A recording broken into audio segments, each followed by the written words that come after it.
The other day, I did something that happens probably far too often for myself. And I'm going to admit something. It's hard for me to admit, but many times I forget things. I know it's hard, it's difficult. I believe it's because I am 100% that I have adult ADHD or whatever, where my mind could be on one thing and then it's on the next and then it's on the next. And it's just boom, boom, boom. It's really hard for me to focus. The other day I walked into Walmart, and I don't know if this has ever happened to you, but I go to Walmart, I get everything, I put it in my cart. I go to the self-checkout because I like to get in and out, and I scan all my stuff. I check out, I get everything in the bag, and then I reach for my wallet. And I'm like, oh, it's not in my... And I check every pocket at least twice. And realize I did not have my wallet. So I think to myself, oh, please let it be in my car. So I run out to the car, the little Blueberry, and open the door and start searching all around the Blueberry, and my wallet was not in the car either. And I thought, how can I leave the house without my wallet? So I go back into Walmart, I tell the lady, I'm sorry, I don't have money to pay for this, and I hand it to her and run out of Walmart. I get home that afternoon. I don't tell Stacy because this has happened more than once. I start searching around the house going, it's got to be around here somewhere in the house. And it wasn't until that evening where the light hit, when a light bulb came on, I was like, oh, it's in the van. I put it in the van. I forgot it in the door of the van the other day because I lose my wallet often. In fact, I get busy doing something, I set it down somewhere, and I forget it, and usually Stacy panics that it's gone, and I'm like, it'll show up sooner or later. But sometimes we forget things, don't we? I mean, sometimes we lose things, we get busy, we just completely forget about what was happening or what was going on or where we set something down. And most of the time, it's not a big deal, unless someone finds my wallet, and then it would be a big deal.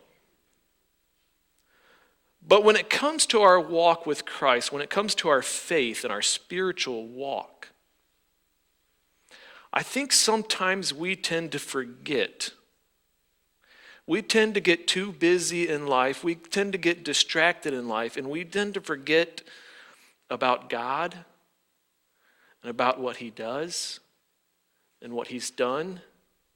And that ADD in our life that we have ends up going to our spiritual walk, and it affects us.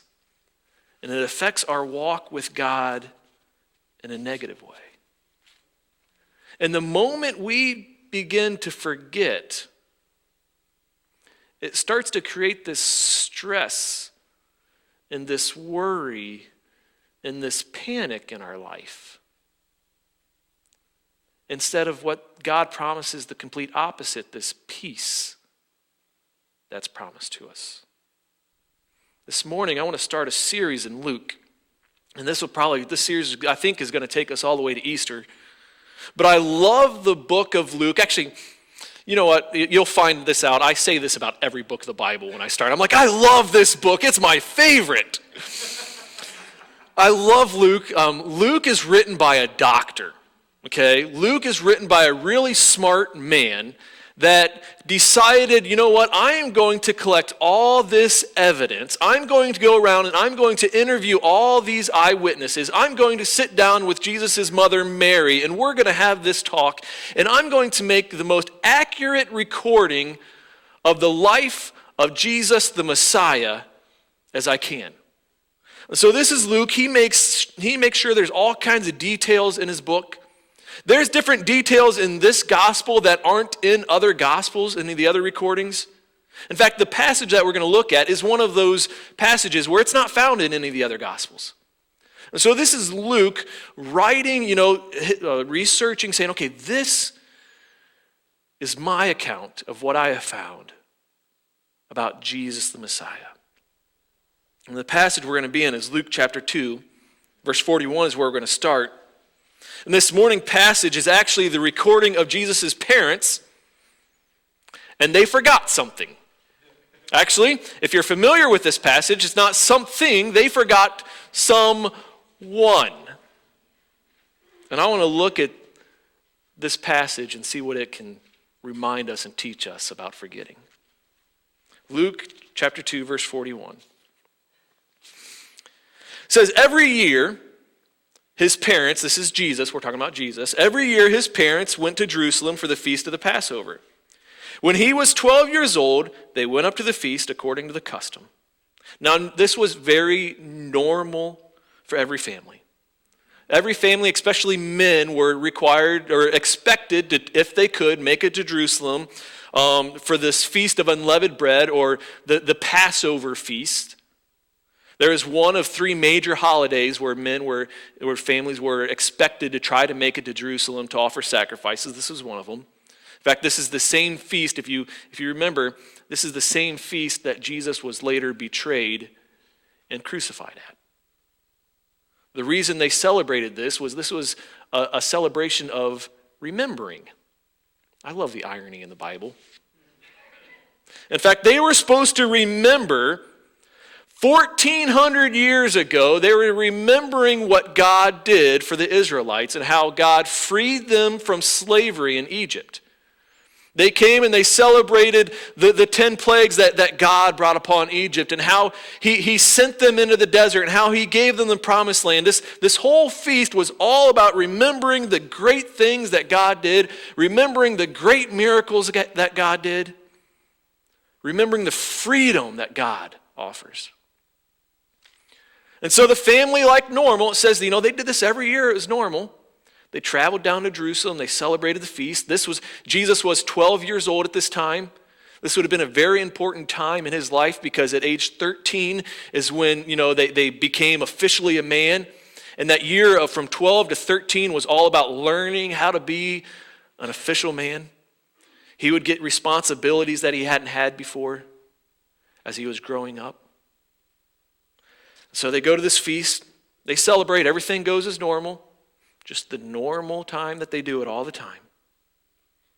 After the feast was over, while his parents were returning home, the boy Jesus stayed behind in Jerusalem, but they were unaware of it.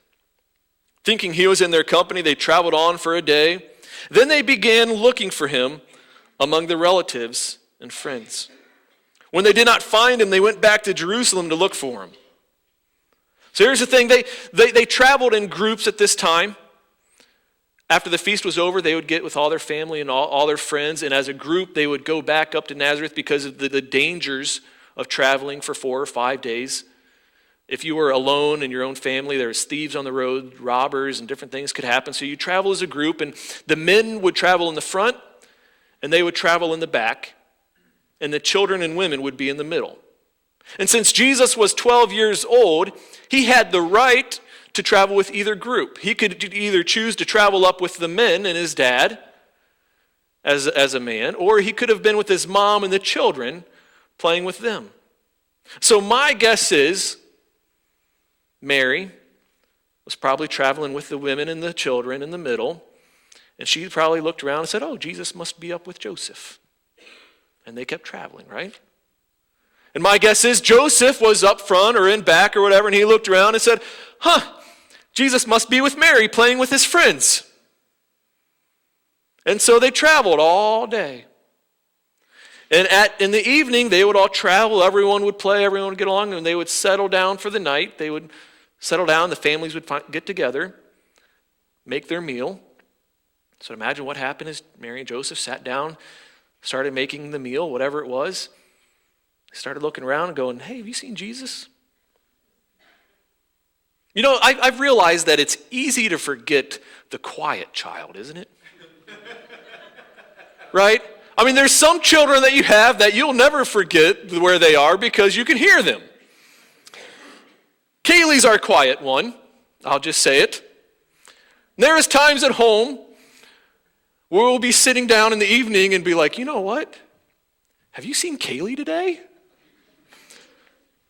It's been like 5 hours since I've heard about, is she still alive? We better go check on her, you know? Kaylee, where are you? You know, and you just forget because they're just really quiet. I mean, Jesus was the perfect child, right? He didn't get in trouble. He didn't sin. So I bet it was probably easy to forget, oh, wait, have you seen Jesus? Oh, yeah. Around each other. Where's Jesus? I don't know. I haven't seen him. Maybe he's with his cousins, and they start asking around, and rumors started, or little murmurs started all the way through camp. Have you seen Jesus? Have you seen Jesus, son of Joseph? And I don't know at what point it set in that he wasn't there, but I can't imagine that feeling that Mary and Joseph had. There's one time at Costco we were shopping, and when we go shopping at Costco as a family, or really we'll shop anywhere, I have a job and Stacy has a job. Stacy takes the cart and gets all the stuff that we need. I take the children and entertain for an hour and a half. That's our job. It's a system. It works great. In Costco, I mean, we have it down. You go around, you hit every station of food that they hand out, right? Stop at the TVs, watch whatever's on TV for a few minutes until they start looking at you weird, and then you go to the couches, play on the couch. I mean, there's a whole system. I can almost do an hour and 45 minutes in Costco. There was one time we were in Costco, we were shopping. We were at the computers, they were playing around on the computers, doing their thing, and it was about time to move on. And I said, all right, let's go. And when I say, let's go, and I click my finger, they know we're moving. So I say, let's go. We start moving. I go to the next aisle, and it's a couple aisles over, and I look, and I say, 1, 2, wait, I have 3. I'm missing one. Oh, and it was Kaylee, the quiet one. So she's at the computers, so I quickly go over to the computers, which is only 2 aisles over, and when I get to the computers, she's not there. And I look, and it's at that moment where if you're ever a parent that lost your child, that your heart skips, your stomach just drops. I mean, there's like this panic that sets in, right? Imagine being Joseph and Mary, not just an aisle over, but a day away from your child. That panic that would have set in when they realize he's not there. It says when they did not find him, they went back to Jerusalem to look for him. I'd imagine went back probably should have been translated, they ran back, right? They went back to look for him, and after 3 days, imagine the agony, the panic, the worry that would have set in when you're looking for your child for 3 days. I can't even imagine. For 3 days, they found him in the temple courts, sitting among the teachers, listening to them and asking them questions. I'm going to pause right there because an interesting fact. In those days, if you were a teacher and you wanted to teach, in fact, this would be an interesting Bible study if you ever want to do this. Go through Scripture and record every time Jesus sits down. Because when a teacher wanted to teach something important, he would sit down. In ours, we stand up. They would sit down, and everyone would have to gather around and listen. Jesus is 12 years old. And what's he doing? He's sitting down, teaching, asking them questions. And this wasn't asking them questions to learn. The way they would teach is they would listen, they would talk, and then they would ask probing questions to get their students to learn more, right? It was questions that would make them process and make them think. And here's Jesus at 12 years old, teaching people who have studied their Bible their whole life, teaching these adults and asking them questions. I find that fascinating.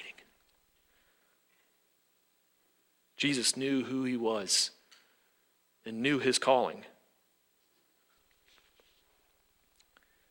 Everyone who heard him was amazed at his understanding and his answers. When his parents saw him, they were astonished. His mother said to him, "Son, why have you treated us like this? Your father and I have been anxiously searching for you." They finally found him in the temple. And they looked at him, they said, "Why did you put us through this?" In fact, the word anxiously is literally like the same word they use as the torture that people have in the afterlife in hell. Torture. Mary said, "Jesus, why have you tortured us? We have been so anxious. We have been so worried. Why did you put us through this?" And then Jesus says, "Well, why were you searching for me?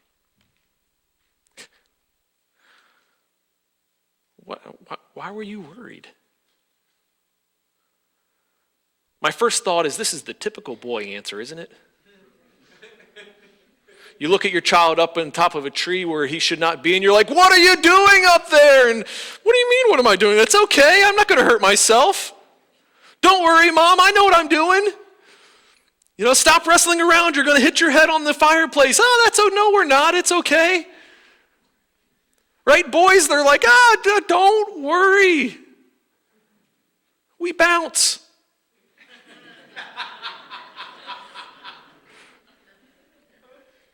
He looked at him and said, "Why were you worried?" "What do you mean torture? I didn't torture. There's no torture there. You should have known where I was." Said, "Why were you searching for me? Didn't you know I had to be in my Father's house?" Said, "You didn't have to worry. You didn't have to run around. You didn't have to panic. You didn't have to search. There was no need to worry. There was no need to stress out, no need to panic, because didn't you realize that I'm doing what God called me to do?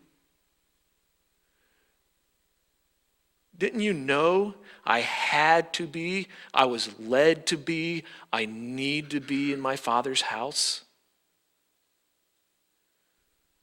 Jesus was like, you didn't have to worry. And then this next verse is where I kind of want to land. Jesus said, "Don't worry. Didn't you know where I was going to be?" But they did not understand what he was saying to them. How could they not understand? Did they already forget all the crazy miracles that had happened 12 years before this? Jesus was only 12 years old. Let's back up a bit and remind ourselves what happened 12 years ago.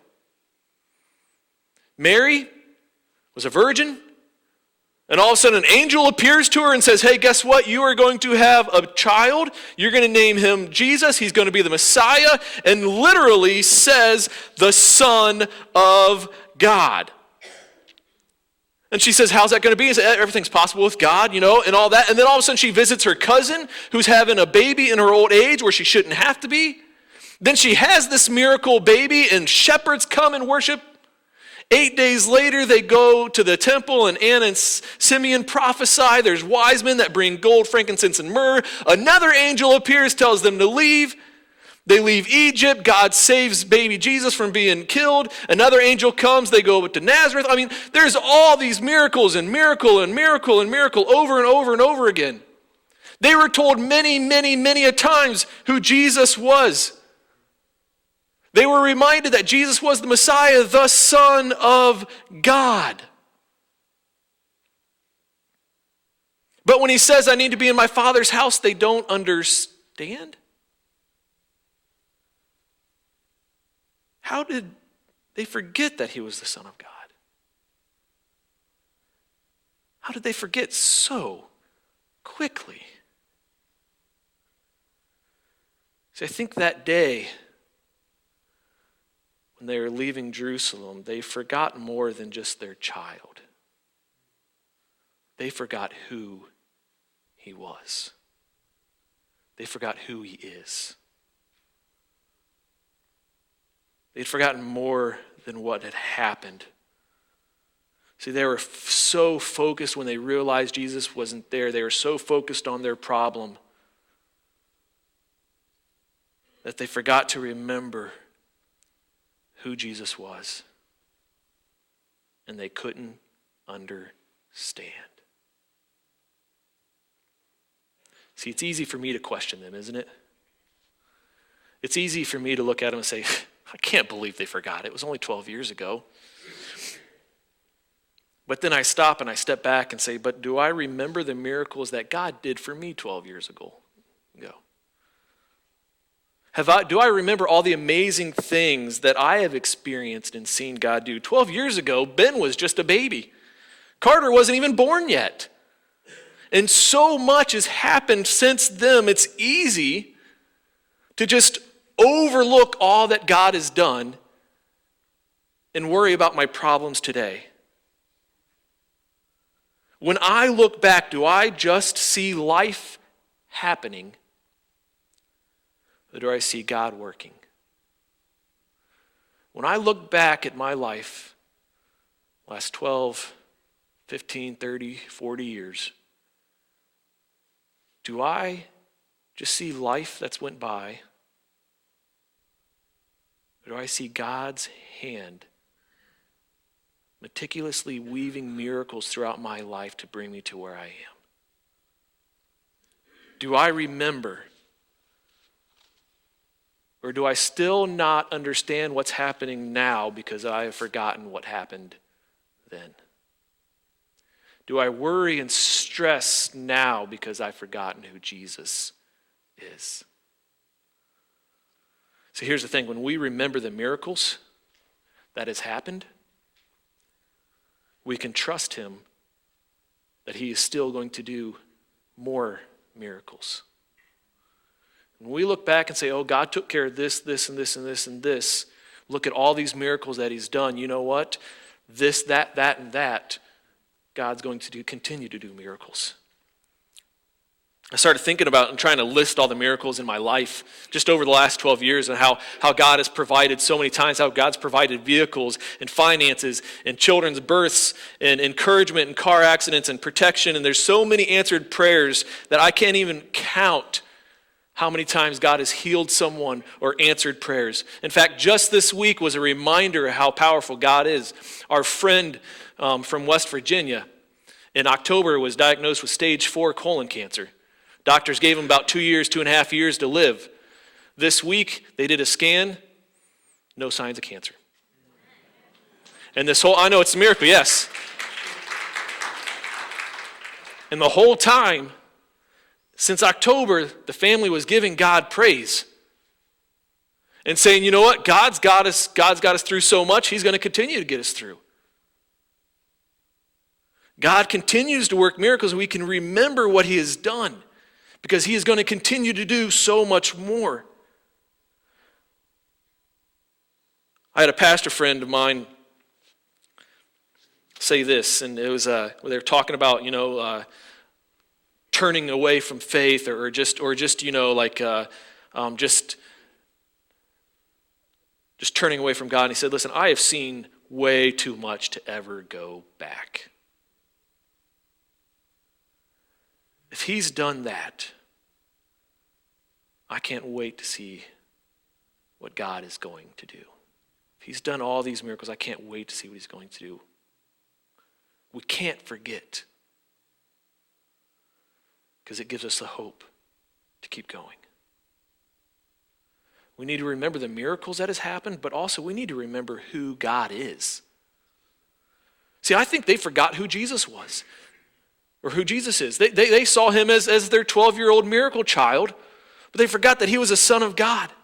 We need to remember who God is so we don't have to stress and we don't have to worry. All the stress and all that worry and all the panic that Joseph and Mary went through those 3 days happened because they forgot. So Jesus was saying, he's like, why were you searching? Why were you stressed out? Don't you remember who I am? Don't you remember who I am? Don't you remember whose son I am? I think they just got comfortable. I think they just got comfortable raising their miracle child. I think they got comfortable in all those miracles long ago. The glory and the glamour and everything that happened just kind of lost their glamour over the years. I mean, they had spent years now moving to different places. They spent 12 years celebrating the Passover and over again. They weekly went to the tabernacle and worshiped. Joseph was a daily carpenter, the daily grind of working. I don't know if they had more children by now or not, but they were running around. And it's not that hard to relate to that, is it? Where day after day after day, it just gets old, and they just kind of forgot that Jesus was God's Son. We go through life, our daily work, our daily pains, our daily stress, our family, the shopping, the running around, and it's not too hard to forget who God is.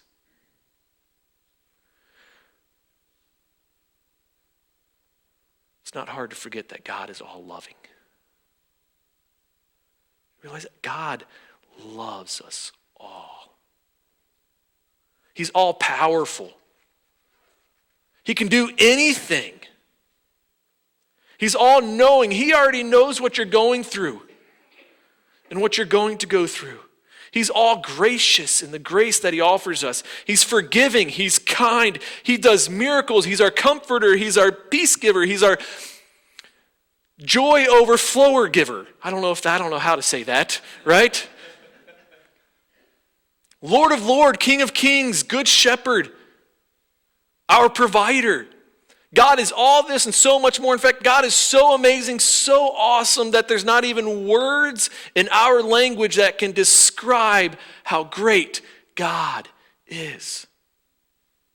And when we remember who he is, the worries of today can melt away. Because we can look around at what's going on and we can understand. We know that we win. We know that God gives us this peace that we can't even understand and this joy that just bubbles over in our life. We know that we serve a God who is so worthy of awe that we just can't even explain it. And we don't have to worry because of who God is. So this morning, as we can prepare to close off with a song, I want to say this. Don't forget. Don't forget who God is. Don't forget what he has done in your life. Take time this week. Take time every day to remind yourself of what he has done. Take time to remind yourself of who he is. Because if we do that daily, when we lose something, or something doesn't go as planned, or when everything seems to be thrown into chaos, we won't panic. We'll remain in him, and we'll understand. Let's stand this morning and let's worship him and be reminded of who he is and what he's done.